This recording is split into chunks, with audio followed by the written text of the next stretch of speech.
से गुरुजनों के वाक्य फलीभूत होते हैं अथवा उनका तप, उनकी संकल्प शक्ति किस प्रकार से व्यक्ति को ऊर्जा, विभूति, विद्या, ऐश्वर्य प्रदान कर सकती है। उसी क्रम में योगेश्वरी जी ने पर्यावरण संरक्षण, संवर्धन, उसके संपोषण की दिशा में एक अद्भुत उद्बोधन दिया।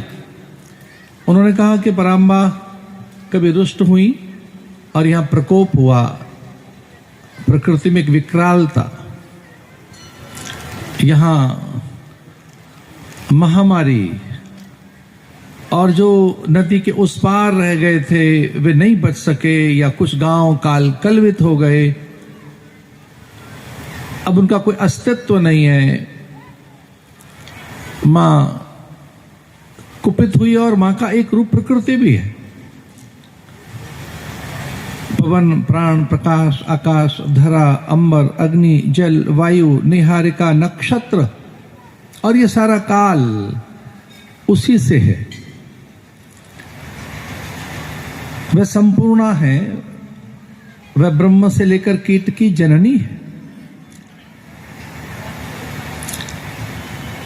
एक अद्भुत नामावली है, ललिता सहस्त्र नामावली, ललिता सहस्त्र नाम। प्राय जो प्रस्थानत्रयी के साधक उपासक हैं या हम जो गुरुकुलीय परंपराओं में और विशेषकर प्रस्थानत्रयी के स्वाध्याय में रहे, जो हम वैदिक विद्यार्थी हैं, प्राय हम वे सन्यासी जो श्रीमद् भगवत गीता, उपनिषद और ब्रह्म सूत्र के आसपास रहते हैं, या भगवान भगवत पादाचार्य शंकराचार्य के प्रकरण ग्रंथों के ही में ही हम रमण करते हैं, उन सब विशेषकर उन सन्यासियों में प्राय ललिता सहस्त्र नाम का पारायण होता है। काशी में विशेषकर, प्रयाग में भी, वहां तो स्वयं विद्यमान है ललिता। उस ललिता सहस्त्र नाम में बड़ा अद्भुत एक आता है, भगवती का आह्वान है, आप ब्रह्म कीट जननी। उसमें संकेत ये मिलता है कि कीट से लेकर ब्रह्म तक कि वो जननी है। इच्छा शक्ति के रूप में है, वे क्रिया शक्ति के रूप में है, ज्ञान शक्ति के रूप में है, वह त्रिगुणात्मिका है, वह माया है। या देवी सर्वभूतेषु माया रूपेण संस्थिता, वह माया है, वह आधारभूता है, वह कल्याणी है, रूपा है, अरूपा है, नित्या है, शुद्धा है, अनामा है, उसका कोई नाम भी नहीं है, परनाम भी है। ऐसे अद्भुत बातें हैं उनके लिए। सुधा सागर मध्यस्थाम, कि वो सुधा के सागर में रहती है। और भगवत पादाचार्य भगवान शंकराचार्य ने सौंदर्य लहरी की रचना की, और रचना करते हुए यहां से लिखते हैं, शिव शक्त्या युक्तो यदि भवति प्रभुतुम। शिव शक्त्या युक्तो यदि भवति, शिव भी शक्ति के युक्त नहीं है तो शव ही है। अपने आराध्य के लिए वो स्वयं भी तो शिव ही है। भगवान शंकराचार्य वो ऐसा ही कहते हैं, शिव शक्त्या युक्तो यदि भवति प्रभुतुम। अगर वो शक्ति से युक्त नहीं है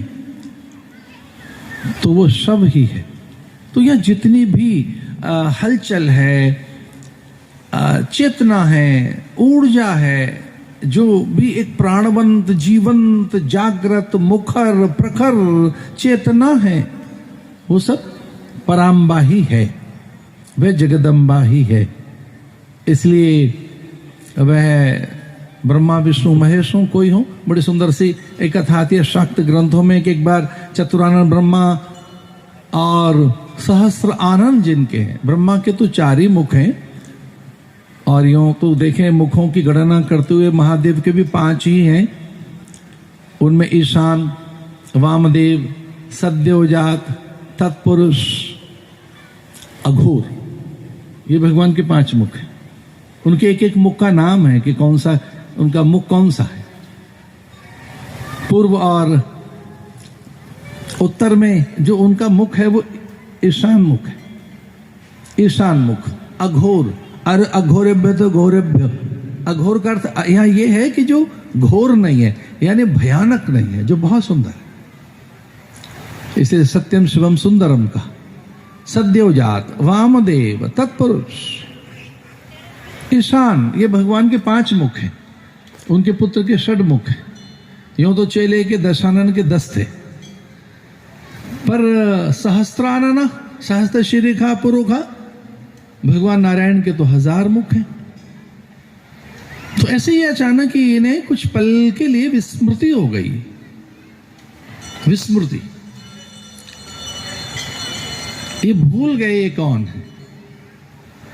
और मैं अपने उद्बोधन को आरंभ करता हूं ये कहते हुए कि हमारे जीवन में जितने भी दुख हैं उनका एक ही कारण है, आत्मविस्मृति, और वह अज्ञानता के कारण है। हम भूले बैठे हैं, हमें पता ही नहीं हम कौन है। कभी अपने को देह माने बैठे, रंग रूप, जाति, कुल, गोत्र, वंश, परंपरा से जोड़ देते हैं। जो पूज्य हरिगिरि जी महाराज का आज उद्बोधन था, मैं उनकी प्रशंसा में कोई एक रंच मात्र कुछ नहीं कह रहा हूं, पर सच मानिए मैंने ऐसा उद्बोधन कभी नहीं सुना। जो सनातन पर उनकी अद्भुत व्याख्या, हम समझते थे वो हमारे कमांडर हैं, वो तो बहुत बड़े प्रवचनकार भी हैं। हमें तो लग रहा था कि भाई वो हम सबके कमांडर जैसे हैं, पर क्या बात उन्होंने कही।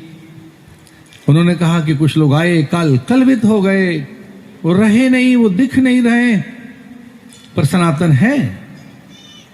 कुछ समुदायों का, समूहों का उन्होंने उल्लेख किया कि किस प्रकार से आज युद्ध पूरे संसार के कोने कोने में है, जातीय संघर्ष है, नस्ल को लेकर है, और कई बार तो श्रेष्ठता के दंभ के कारण है, भूमि के विस्तार के कारण है, औपनिवेशिक उनका जो कॉलोनियल जो एक प्रवृत्ति रही है, उपनिवेशवाद, भूमि विस्तार, आओ अपनी भूमि का विस्तार कर रहे हैं। यहाँ तो सारी भूमि भगवान के माता भूमि पुत्रो हम पृथिव्या।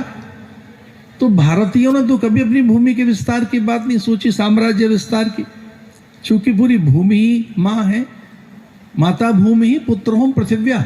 अथर्ववेद में जो भूमि सूक्त है अथवा जो पृथ्वी सूक्त में जो ये मंत्र आते हैं, उनमें ये है कि ये माँ है, इसका बंटवारा कैसे करें। माता भूमि ही, पुत्रो हम उसके पुत्र हैं। इसे पौराणिक जो हमारे मंत्र है उनमें यही तो आता है, समुद्र वसने देवी, पर्वत स्तन्न मंडल है। पूज्य स्वामी हरिगिरि जी महाराज बड़ी सुंदर बात कह रहे थे। उधर डेंगू कोई मच्छर है, इन्हें कोई बीमारी समझ लो, ये खुद ही कोई कोरोना है। इनके अलावा क्यों, इनकी उम्र भी उसी तरीके से है जैसे कि सनातन की करोड़ों बरस की उम्र है। अब वो मच्छर मैं देखता हूँ 2 साल के बाद पता नहीं चलता कहाँ गए, 10 साल के बाद पता नहीं चलता कहाँ गए, कब वो मुख्यमंत्री थे, कब रोड छाप हो जाए, तो कब क्या बन जाए। इसलिए इन नेताओं को मैंने कभी भी एक कीटाणु के अलावा कुछ अपने जीवन में न महत्व दिया, न इनके शब्दों पे उत्तर देता हूँ, न खंडन मंडन करता हूँ, क्योंकि मैं इन्हें समझता हूँ कि जैसे हमारे शरीर पर मच्छर घूमते रहते हैं, फतिंगा घूमते रहते हैं, ऐसे इनकी एक आवाज है। उनकी आवाज में उनको लगता है कि हमने कुछ लोगों को आहत किया, और वो खुद रात को बैठ के रोते हैं, वो खुद आहत होते हैं, उन्हें खुद बीपी शुगर हो जाएगा, उन्हें तमाम रोग हो जाएगा, वो खुद ही दुर्दशा को प्राप्त करेंगे। इसलिए आप जो समाचार हमसे चाहते थे कि हम नेताओं के बयान पे कहीं कोई गिल्ला नहीं है, कोई सुखवा नहीं है, क्योंकि इन्हें मैं कुछ मानता ही नहीं। हमारे बीच में संतों का मामला था, चाहे भगवान शंकराचार्य जी हुए, हमारे यहाँ कहीं कोई छुआछूत नहीं रखा गया, क्योंकि महादेव को स्वयं भगवान शंकराचार्य ही थे। वो मिला कहाँ, एक अघोरी बनकनका घाट पे, और भगवान शंकराचार्य के सामने जब साक्षात हुआ, आ गया, भगवान शंकराचार्य के सामने जब साक्षात हुआ तो कुछ लोगों ने कहा पीछे हटिए, पीछे पीछे। उस अघोरी ने कहा शंकराचार्य जी से कि आप बताइए। तो उसने जब देखा, कौन, भगवान शंकराचार्य जी ने उस अघोरी को, तो क्या देखता है कि स्वयं महादेव है, महादेव है। बोले महाराज जो आप हो मैं हूं सो आप है। तो सनातन में कभी भी